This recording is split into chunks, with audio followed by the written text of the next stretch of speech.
back to TazPinball. That's right. I'm here with world champion Eric Stone.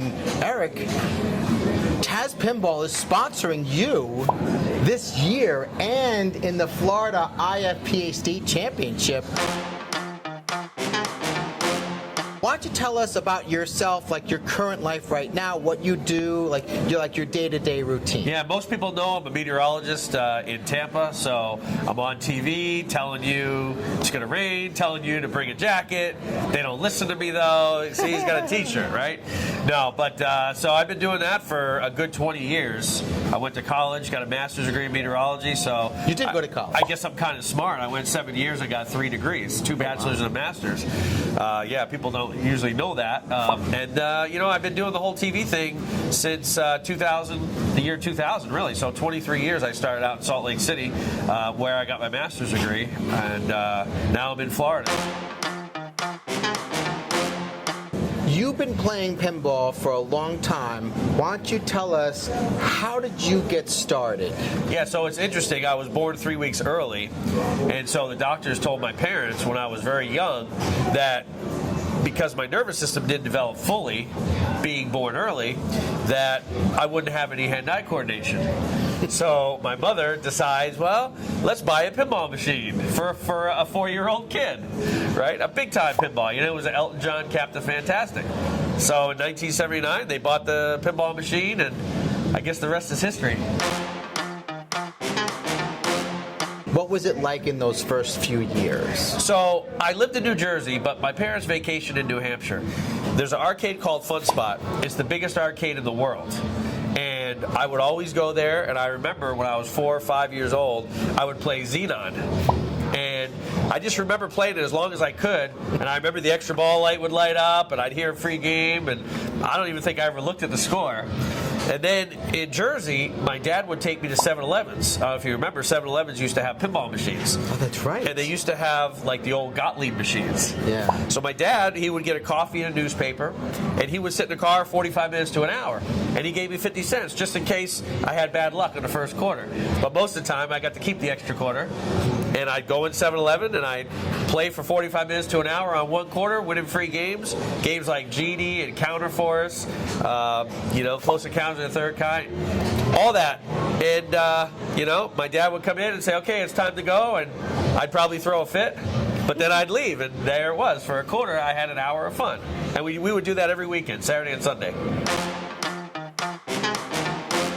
How did you learn about tournaments? So I didn't know about tournaments for a long, long time. In 1999, Walter Day and Twin Galaxies came to Fun Spot. I don't know if you know who Walter Day is. He's a big-time, the Twin Galaxies, the leaderboard. He's got a book with all the high scores. And I realized that there were world records. I didn't realize there were world records on pinball machines. So in 99 was the last year I lived in New Hampshire, going to college before I moved to Utah.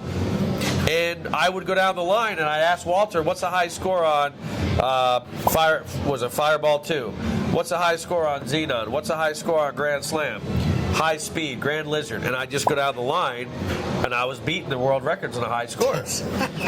So that's the first I knew that anything was even out there. And I got all these pieces of paper that said you got the grand champion on this game, world record on this game.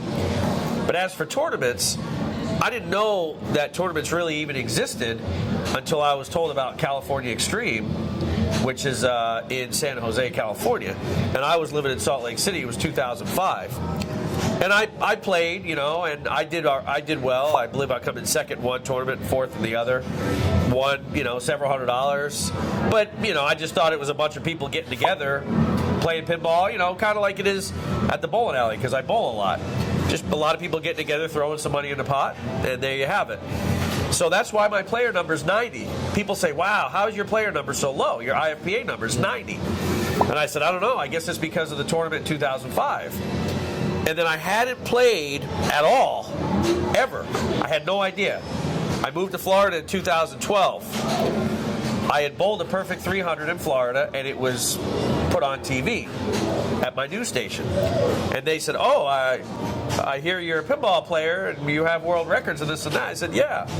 Well, the Pinball Asylum in Fort Myers reached out to me back in 2012. I didn't even know what they were. I just saw Asylum. I'm like, who are these people, you know? So I never responded. Well, they kept on bugging me. And I'm like, I don't know who these people are. It's an asylum. Of course they're Well, going to right. And so a friend of mine from New England, because I did wind up moving to New Hampshire when I was 11, so Fun Spot was right in my backyard, told me, he said, hey, that Pinball Asylum is a pinball place in Fort Myers. You need to go check it out. So I did some research. I remember one night, it was 9 o'clock on a Friday, and I'm looking all over for it. I'm driving around, like, it's got to be in here somewhere, but there's no address, you know? So it's a private club. So I reached out to Dave Denholtz, and I believe he interviewed me 3 times just to get into the pinball asylum. Really? I said, well, because nobody knows who I am. What was the interview question like? Is the ball round or square? It's both. It's triangle now. No, I don't even know what the questions were. I think he just wanted to make sure I wasn't going to blow up the place. I don't know. Yeah. And I'm like, this is crazy. So I went there, and the first tournament I played in was the Pin Brawl. So it's a 2-person tournament. It's not sanctioned, IFPA. And the A players were picking the B players. And of course I was a B player because nobody knew who I was. I was the last one, believe it or not. Nobody picked me at all. And that was like during the elementary school for football. They're picking the players. You're the lone person. Yeah, exactly. You know, the kickball. You're the last guy because you can't kick the ball. And I thought to myself, man, these guys have no idea.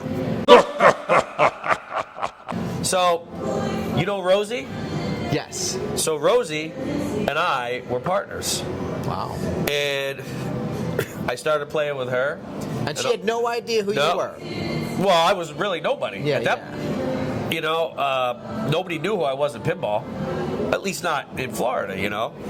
And so, next thing you know, I'm blowing up game after game after game. And Carlos Porta, you know, and Sebastian and Eric Leon, apparently they were all talking like, oh man, who is this guy? What's going on here? And a lot of games I'd never seen in my life because I'm in this little niche at Fun Spot, New Hampshire. And believe it or not, in Salt Lake City, there's no pinball. There is now, but there wasn't when I was going to college. There was hardly any machines. So the only time I would play pinball is when I go back home to New Hampshire to see my family in the summer. Wow. I would go 10 months straight without playing pinball. And you never forget, you know. And so I played in that tournament and we came in second, Rosie and I.